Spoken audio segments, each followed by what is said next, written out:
It was late, like really late. I was living in this small college town, and my apartment complex was just a short walk from the downtown bars. It was a weekday, and I should have been asleep, but I was up cramming for an exam. So I stepped outside for a smoke break, textbook in hand, figuring a little fresh air would help me stay awake. The complex was quiet, almost too quiet, except for the faint buzz of neon signs a few blocks away. I sat down on the front stairs, lit a cigarette, and buried my head in the book. That's when I noticed her, my neighbor. We'd never actually spoken, but I knew she lived one apartment over on the ground floor. She was walking back from downtown, alone. You could tell from her staggered steps she'd been drinking, but nothing unusual for a college town at 2:30 in the morning. She made it to her door, fumbled with the keys, and slipped inside. Normal, safe, or it should have been. Because out of nowhere, a man appeared, like out of the shadows. He walked straight up to her door and knocked, and here's where my stomach dropped. She opened it. I could hear his voice faintly, introducing himself like this was some casual daytime meet cute. But who does that? Who knocks on a stranger's apartment door at nearly 3 a.m.? I leaned back on the stairs, cigarette in hand, and just watched. Every instinct in me was screaming, "This isn't right." At first it looked like small talk, but it dragged on. 10 minutes, then more, and the longer it went, creepier it got. I saw him reach up, slow, deliberate, and stroke her hair. Not once,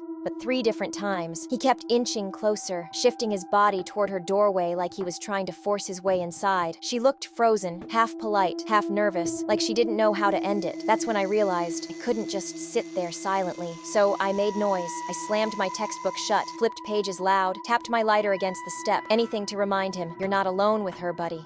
I see you," and it worked. Eventually, he pulled back. No goodbye, no casual exit. He just disappeared into the night as quickly as he'd shown up. I could tell she was shaken, but at the same time relieved. She looked at me, kind of wide-eyed, like she suddenly realized how sketchy the whole thing had been. We ended up calling the cops right there. A couple days later, both of us sat down with a sketch artist. We gave our best descriptions, not knowing if it would matter. But when that sketch hit the news, phone lines exploded. Turns out, the guy wasn't just some random creep. He was a serial rapist. His tactic? He'd wait outside bars, follow girls home, and pretend to be a cab offering them rides. That night, he hadn't even needed the car routine because she lived close enough to walk. He just saw an opening and took it.